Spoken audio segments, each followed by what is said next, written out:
let everyone find their makes total seat. sense. Yeah. Maybe we'll wait, we've still got Chad coming, but I'm sure he'll be here momentarily. But six panelists over the course of 2 days, I think is pretty thrilling and exciting. And what we've got a chance to do now for the next little while is talk about common themes or points of comparison and contrast. Peggy, I know you had a question you didn't get to, so why don't we start with that? Well, you know, I was going to actually comment on Abram's paper and, you know, just that in the 19th century, you know, that yours is a story of secularization in some ways. And so in the 19th century, you know, one of the big attractions of this story for Congregationalists, and it's so funny to watch denominations jockeying for place, we're at the center of national culture, even as our numbers congregate. So that our, you know, by taking on this story, I didn't talk about that, you know, but it's also a prestige. You know, Oh, yeah. we're the national denomination and not Presbyterians. That's totally right. It's a funny story, but then what I observed happening in the 20th century is that the whole discussion of Pilgrims and Puritans just turns sharply inward, and it becomes a discussion just of denominational polity and institutional, you know, warfare and stuff like that. And they don't reference Perry Miller, they don't reference H.L. Mencken, you know, all that stuff, you know, so it's kind of a sad, you know, footnote on what secularization entails. It's religion just kind of getting caught into these things that nobody cares about. Yeah. I don't know if that makes sense to you. Totally. Yeah, no, it makes a lot of sense to me. And actually, to your first point, in that I think it's in the 1820s already, when all these history textbooks are coming out, putting the Pilgrims at the center of things. One thing to say about that is the Pilgrims only mattered to New England up until the 1820s, pretty much. Yeah. Nobody else cared. Nobody else talked about them at all.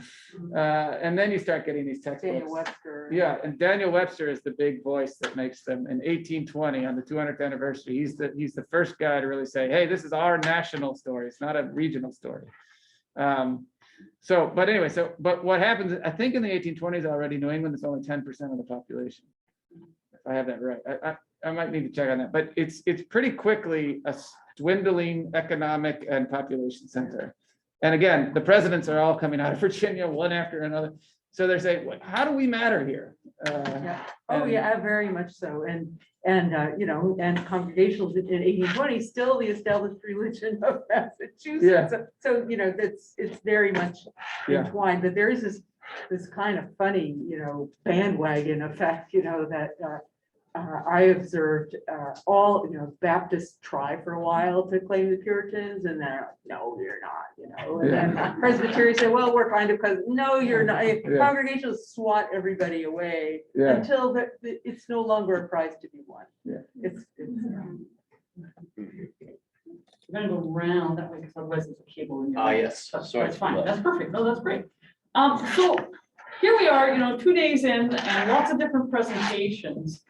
I'd like to hear a little bit from you as a group, or one at a time, whatever. Why you think this topic is of enduring interest? I mean, it's obviously something you're all working on, writing books or having written books and so on. But in a sense, the question sometimes is, well, so what, right? Why does this matter, right? Why should we care? Why do we get these people together, bring them in? And I mean, any topic is interesting, fair enough. But is there something beyond that? Like.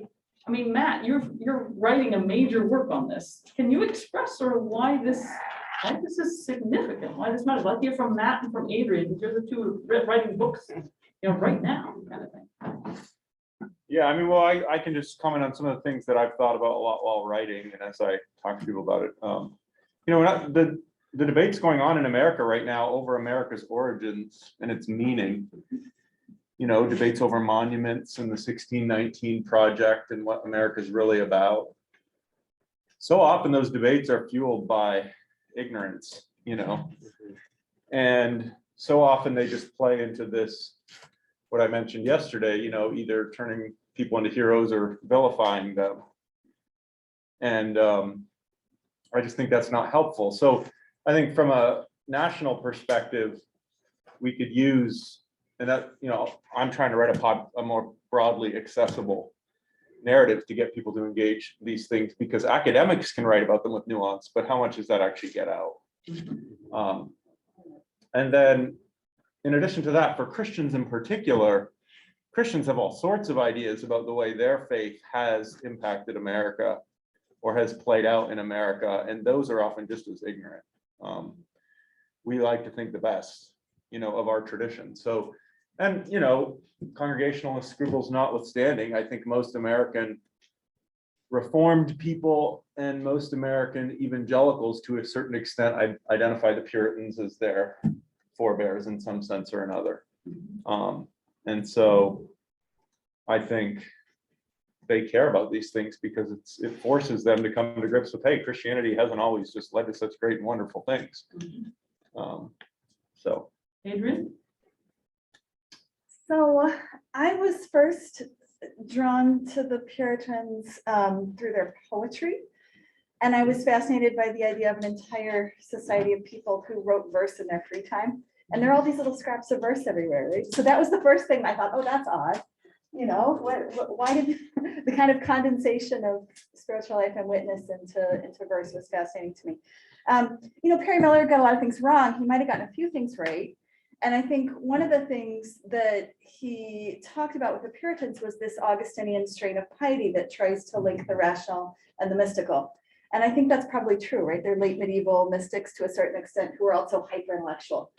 And that has always been interesting to me. So yeah, I mean, I think part of there's a challenge to writing about Puritans right now because the field is obsessed and aggressively pursuing what's called a vast early America, where we have multiplied origin stories, millions of origin stories, all the way to the Dutch East Indies and there's great benefit to that. We have wonderful new stories we're telling. There's also some really interesting kind of globalizing hegemonic undertones to it. And so I think having a few stories is helpful. I think we need to have conversations around a shared past. And, it's interesting. New England's were the first to actually downplay their own past at the time of the American Revolution, because they realized that even though they had this heritage of constitutional thinking, that it wasn't going to have purchase with people in Virginia. So they deliberately take a moment and say, okay, fine, natural law, let's go there. If we try to create unity with the Continental Congress and everything else. So New Englanders weren't necessarily the ones to promote their own stories always, right? They had restraint. But nonetheless, I think those stories are still important.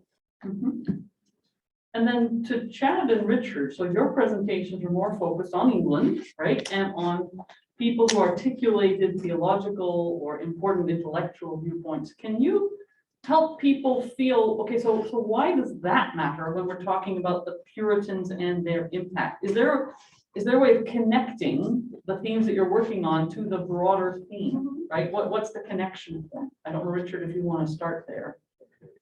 It's just sort of academically autobiographically. I think I have an adversative mentality. And what hooked me into this was not just enjoying reading the 17th century literature or late 16th century, but reading an essay by a man named Basil Hall called Calvin Against the Calvinists. And by the time I read that, I said to my advisor, this is just wrong. This is just crazy wrong. And I tend to try to write about materials that have been misinterpreted. Now, when you get to somebody like Preston, this does really tie in, although he doesn't say it. One of the questions was, how does this function in a broader world? Preston doesn't exactly say it, but his emphasis on the still perfectly rational, usable faculties of even the fallen mind and the validity of nature, that gives you a very different perspective of Reformed theology, what's often thought as crad Calvinism. And that flows out into a major stream of good learning, learned ministry, and a rational approach to your world. So, and I think that's an important datum about this kind of thinking, that it's in the background of so many of the values that we purport to have. And it's wise to see that. Absolutely.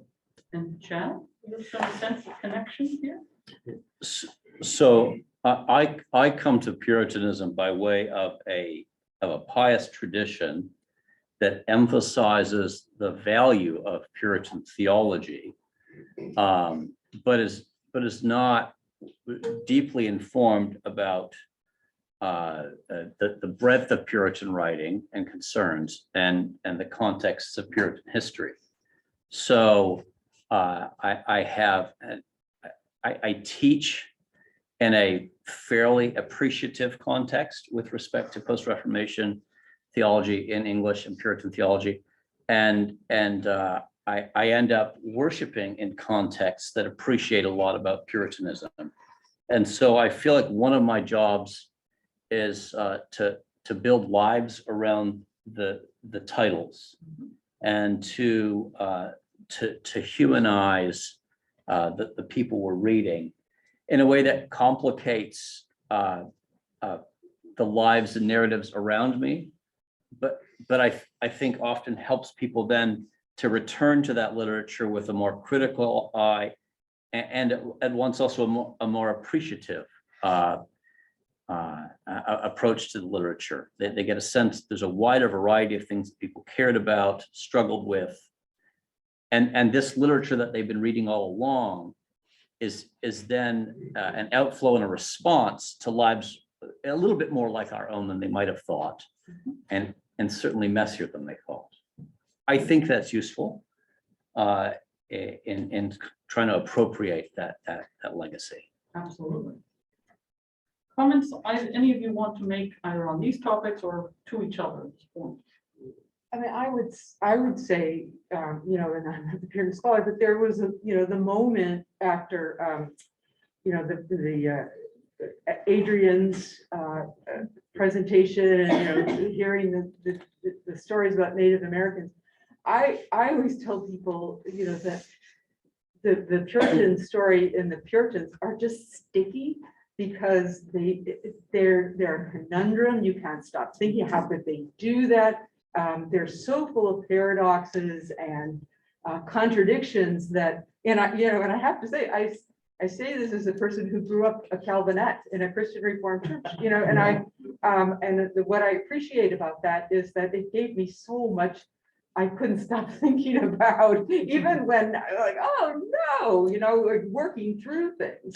And so that if you have a kind of a sticky project that makes you keep going back to it and doesn't just say, oh, I get them, then they have kind of historical traction. Matt?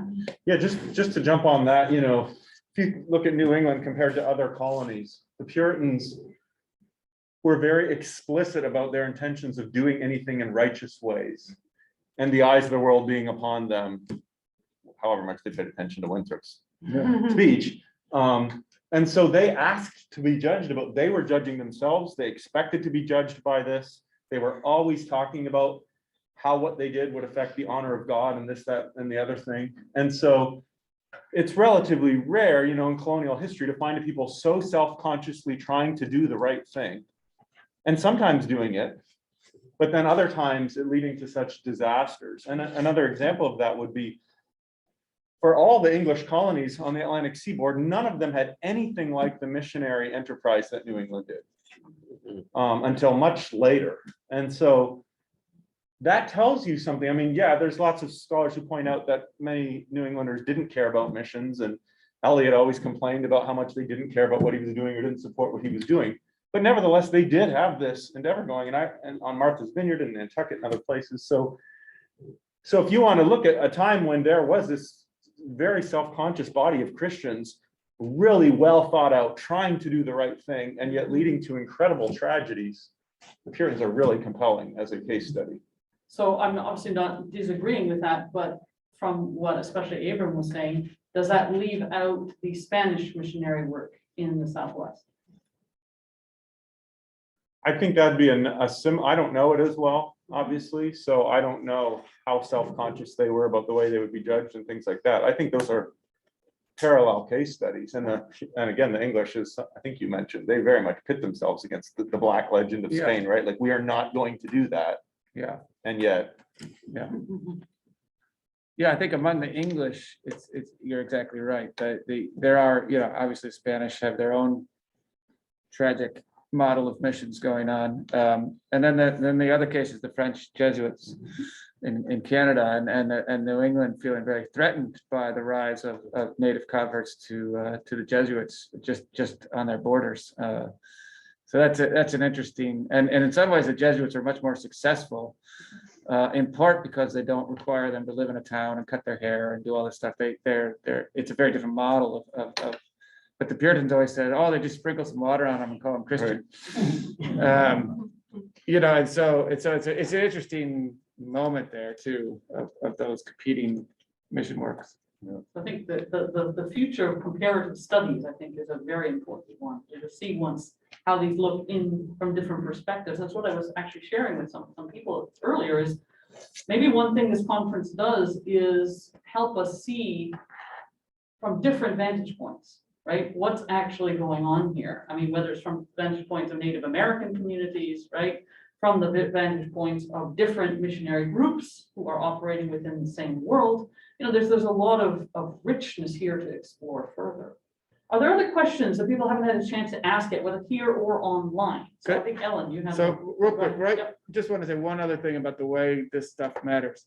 One thing that I've always found reassurance in is when you get hyper presentist, you think that all your problems are your own, or that all your problems are new. And so to hear about university administrators worrying about funding in the 1600s, or to hear about political, religious turmoil and partisanship and how far can we disagree before we have to, basically, how do we have lively and sharp debates without exiling people? I mean, these things are relevant and they're not new. I always think about that when during the age of Trump and so on, people say, oh, it's hyper partisan. I'm like, in the 1800s, they beat a senator at his desk with a cane. Like, we haven't gotten to that point yet.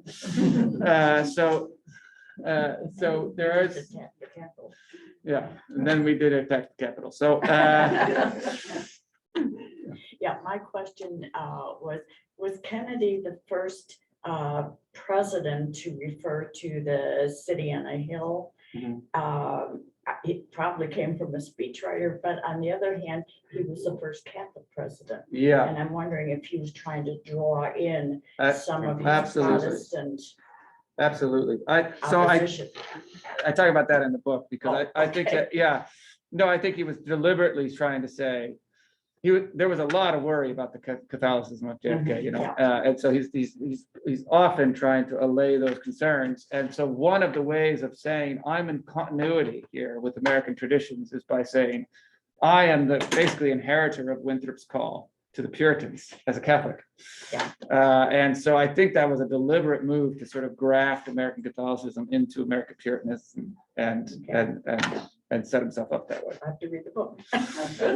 And one of the ironies is that some of the places nationally where Puritan scholarship is flourishing right now are Catholic institutions who still have an appreciation for this. These And actually, traditions. Perry Miller's had wonderful Catholic students who went off. I mean, I found amazing letters, Perry Miller as an atheist. There's an amazing set of letters talking about belief in God with a Catholic student of his who ended up at Gonzaga. And the guy there at Gonzaga saying, you basically believe in God, you just won't admit it. It's great. Other questions, comments, whether our online audience or in-person audience, things you still want to ask? Okay, we've got a question. So Philip, you start and then we'll go back behind you. In terms of other views, other alternative views. It was a Father Murray, we hold these truths to be self-evident. This was published in the 1960s, I think. And he makes the claim that it was Catholic theology based on natural theology, Yeah. natural, the laws of nature, nature of God, that it's actually the Catholics Yeah, who made a great contribution to the fundamental philosophical legal principles yeah. of the United States. Yeah.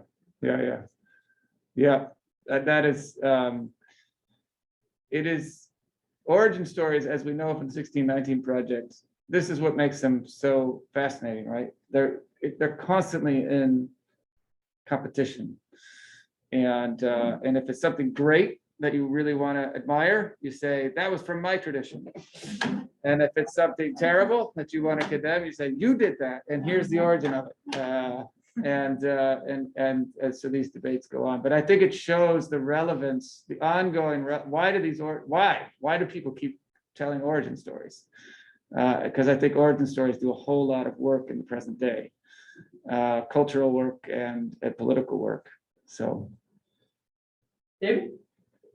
Our last speaker caught my attention. He quoted someone or analyzed someone saying that preachers are the intellectual center of the nation. But reflecting on that in connection with the city on the hill, the United States of America, if it ever was, is no longer the city of God on a hill. I'm not talking about the immorality so much as the antipathy toward Christianity in the state schools and just about everywhere. I'd like to know from our panelists, all of whom are confessing Christians, and most of whom I suppose are Reformed or Presbyterian Christians, whether in their writing or in their teaching, they bring out the fact that Jesus Christ did not have any earthly nation at his time or ever. When he spoke of the city on the hill, that's the spiritual kingdom of Christ. Is that the approach they take in their teaching or in their writing, or do they disagree? I'll just say very quickly to that. One of the things that actually spurred me to write this book was the concern I had that a nation had taken over a phrase from the Bible that never applied to any nation.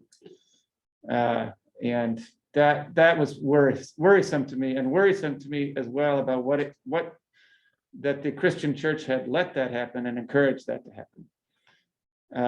And so that was actually one of the things that I wanted to emphasize in this book. Yeah, that the city on a hill is not an earthly nation and never was an earthly nation.